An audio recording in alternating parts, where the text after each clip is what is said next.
1 கொரிந்தியர் 8ஆம் அதிகாரம் 5 சில வசனங்கள்.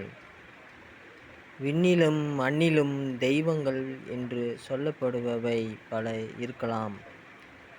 தெய்வங்கள் பலவும் ஆண்டவர்கள் பலரும் உளர்.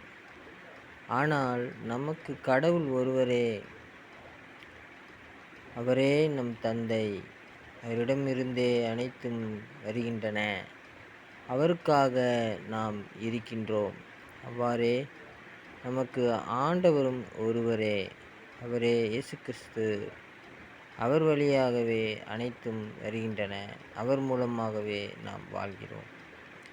இங்கு நாம் கவனிக்க வேண்டியது கடவுளுக்கும் இயேசு கிறிஸ்துவுக்கும் உள்ள வித்தியாசம். கடவுள் ஒருவரே நமக்கு என்று சொல்லப்பட்டிருக்கிறது. எத்தனையோ ஏராளமான தெய்வங்கள் இந்த உலகத்தில் இருந்தாலும் ஆண்டவர்கள் தேவன் என்று சொல்லப்படுகிறவர்கள் அநேகர் இருந்தாலும் கடவுள் என்பவர் ஒருவர்தான். அவர்தான் நமக்கு கடவுள். அவர்தான் நமக்கு தந்தை என்று சொல்லப்பட்டிருக்கிறது. இயேசு கிறிஸ்து பற்றி நாம் கவனிக்கும்போது ஆண்டவர் ஒருவரே. இந்த உலகத்துக்கு எல்லாம் பூமியிலே எல்லாவற்றையும் ஆளுகை செய்யும் ஆண்டவர், அதாவது அரசன், ராஜா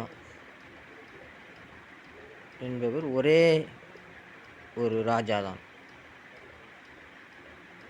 என்ற அர்த்தத்தில்தான் இயேசு கிறிஸ்து கொடுக்கப்பட்டிருக்கிறார்.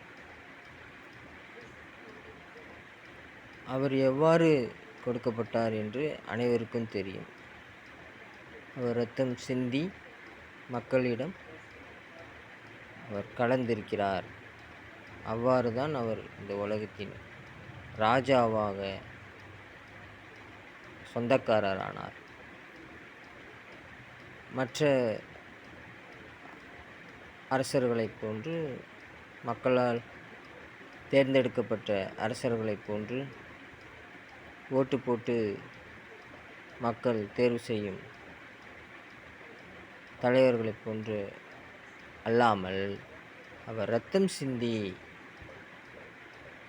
மக்களிடத்திலே அவர் சொந்தமானதினால் இவ்வுலகத்திற்கு ராஜாவாக இருக்கிறார். அதுதான் இங்கு சொல்லப்பட்டிருக்கிறது. அவர் வழியாகவே அனைத்தும் வருகின்றன. அவர் மூலமாகவே நாம் வாழ்கிறோம் என்று சொல்லப்பட்டிருக்கிறது. கடவுளுடைய ஆசீர்வாதம்